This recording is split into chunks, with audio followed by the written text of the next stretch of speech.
प्रिय भक्तों, आज हम लोग बरूथनी एकादशी की कथा श्रवण करेंगे। अर्जुन की बात सुन श्री कृष्ण जी ने कहा, हे अर्जुन, वैशाख मास के कृष्ण पक्ष की एकादशी का नाम बरूथनी एकादशी है। यह सौभाग्य प्रदान करने वाली है।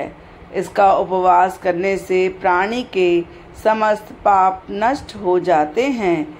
यदि इस उपवास को दुखी सधवा स्त्री करती है तो उसे सौभाग्य की प्राप्ति होती है। बरूथनी एकादशी के प्रभाव से ही राजा मानधाता को स्वर्ग की प्राप्ति हुई थी। इसी प्रकार धुंधुमार आदि भी स्वर्ग को गए थे। बरूथनी एकादशी के उपवास का फल 10 सहस्त्र वर्ष तपस्या करने के फल के समान होता है। कुरुक्षेत्र में सूर्य ग्रहण के समय जो फल एक बार स्वर्ण दान करने से प्राप्त होता है, वही फल बरूथनी एकादशी का उपवास करने से प्राप्त होता है। इस व्रत से प्राणी इहलोक और परलोक दोनों में सुख पाते हैं और अंत में स्वर्ग के भागी बनते हैं। हे राजन, इस एकादशी का उपवास करने से मनुष्य को इहलोक में सुख, परलोक में मुक्ति की प्राप्ति होती है। शास्त्रों में कहा गया है कि घोड़े के दान से हाथी का दान श्रेष्ठ है और हाथी के दान से भूमि दान श्रेष्ठ है। इनमें श्रेष्ठ तिलों का दान है। तिल के दान से श्रेष्ठ स्वर्ण दान है और स्वर्ण के दान से श्रेष्ठ अन्न दान है। संसार में अन्न दान से श्रेष्ठ कोई भी दान नहीं है। अन्न दान से पितृ, देवता, मनुष्य आदि सब तृप्त हो जाते हैं। कन्यादान को शास्त्रों में अन्नदान के समान माना जाता है।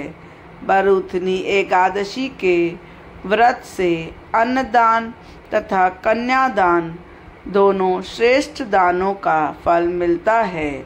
जो मनुष्य लालचवश कन्या का धन ले लेते हैं और आलस्य और कामचोरी के कारण कन्या के धन का भक्षण करते हैं, वे प्रलय के अंत तक नरक भोगते रहते हैं या उनको अगले जन्म में बिलवा योनि में जाना पड़ता है।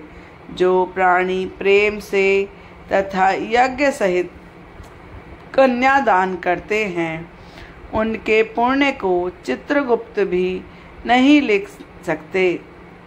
जो प्राणी इस बरूथनी एकादशी का उपवास करते हैं, उन्हें कन्यादान का फल प्राप्त होता है। बरूथनी एकादशी का व्रत करने वाले को दशमी के दिन निम्न वस्तुओं का त्याग अवश्य कर देना चाहिए। कांसे के बर्तन में भोजन करना, मांस, मसूर की दाल, चना, कोदो, शाक, मधु, दूसरे का अन्न दूसरी बार भोजन करना। व्रती को पूर्ण ब्रह्मचर्य से रहना चाहिए। रात को सोना नहीं चाहिए, अपितु सारा समय शास्त्र चिंतन और भजन कीर्तन आदि में लगाना चाहिए। दूसरों की निंदा तथा नीच पापी लोगों की संगत नहीं करनी चाहिए। क्रोध करना या झूठ बोलना भी वर्जित है। तेल तथा अन्य भक्षण की भी मनाही है। हे राजन, जो मनुष्य इस एकादशी का व्रत विधि विधान पूर्वक करते हैं, उन्हें स्वर्गलोक की प्राप्ति होती है।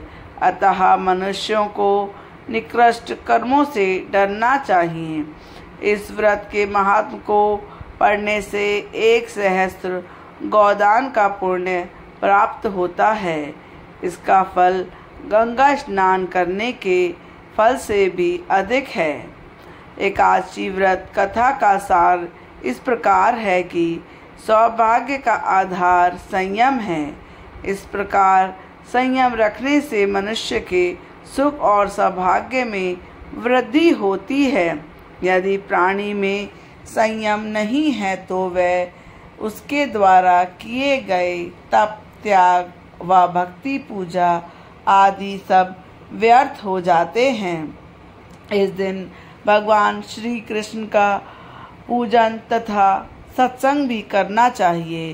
श्री कृष्ण भगवान के मंत्रों का जप करना चाहिए। नाम जप सतत करते रहना चाहिए। एकादशी के पारायण अगले दिन करना चाहिए। राधे राधे भक्तों, अगर आपको ये कथा अच्छी लगी तो आप चैनल को सब्सक्राइब तथा वीडियो को लाइक अवश्य करें। राधे राधे।